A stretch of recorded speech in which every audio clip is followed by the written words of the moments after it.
Yes, ready, start. देश में बड़े आयोजनों के दौरान भीड़ में भगदड़ की घटनाएं राष्ट्रीय चिंता का विषय बन गई हैं। हाल के महीनों की बात करें तो देश के विभिन्न हिस्सों में भीड़ प्रबंधन की विफलता के कारण कई लोगों की जान चली गई है। तमिलनाडु के करूर में एक राजनीतिक रैली में मची भगदड़ भी इनमें से एक है। इससे पहले प्रयागराज में महाकुंभ के दौरान और नई दिल्ली रेलवे स्टेशन पर भी भगदड़ की स्थिति पैदा हुई थी, जिसमें कई श्रद्धालुओं और यात्रियों को अपनी जान से हाथ धोना पड़ा। पिछले वर्ष हाथरस में हुई भगदड़ की त्रासदी तो इतनी भयावह थी कि इसमें 900 से अधिक लोगों की जान चली गई। ये सभी घटनाएं प्रशासनिक तैयारी की कमी, भीड़ नियंत्रण की पर्याप्त व्यवस्था न होने और आयोजकों की लापरवाही की ओर इशारा करती हैं। पिछले 2 दशकों में भगदड़ की लगभग 22 बड़ी घटनाएं हुई हैं। इनमें कुल मिलाकर 1500 से अधिक लोगों ने अपनी जान गंवाई है।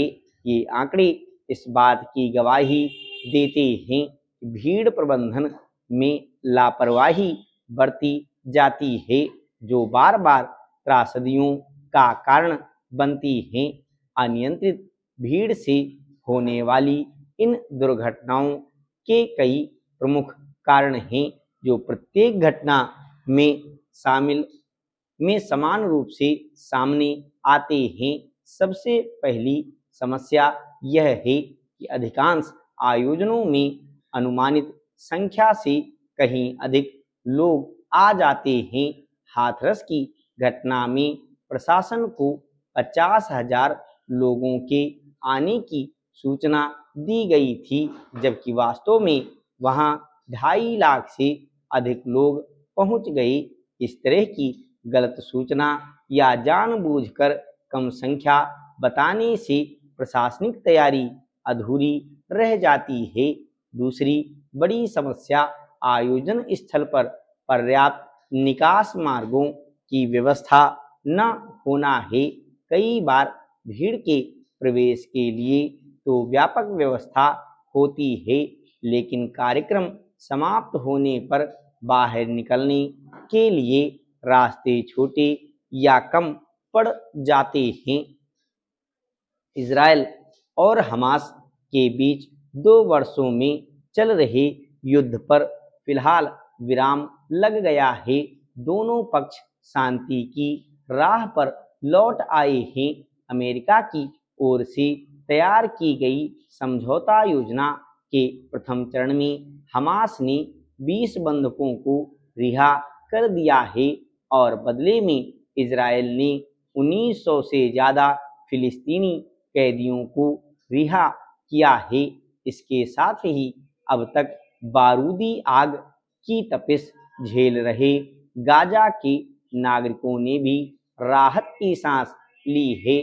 भारत और ब्रिटेन सहित कई देशों ने अमेरिका की इस पहल का स्वागत किया है। वैश्विक नेताओं को उम्मीद है कि शांति समझौता अपने अंजाम तक पहुंच जाएगा, लेकिन इस प्रक्रिया में अभी कई अड़चनें साफ नजर आ रही हैं।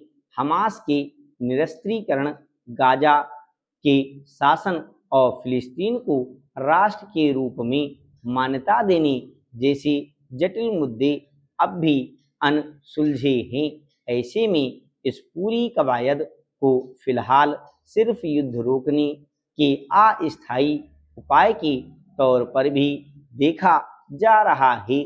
शांति समझौते के अगले चरण कितने सफल रहेंगे, यह इस बात पर भी निर्भर करेगा कि वास्तव में रखी गई अन्य शर्तों पर हमास किस तरह का रुख अपनाता है। क्या हमास गाजा का नियंत्रण किसी बाहरी ताकत के हाथों में सौंपने के लिए राजी होगा, जैसा कि शांति प्रस्ताव में कहा गया है,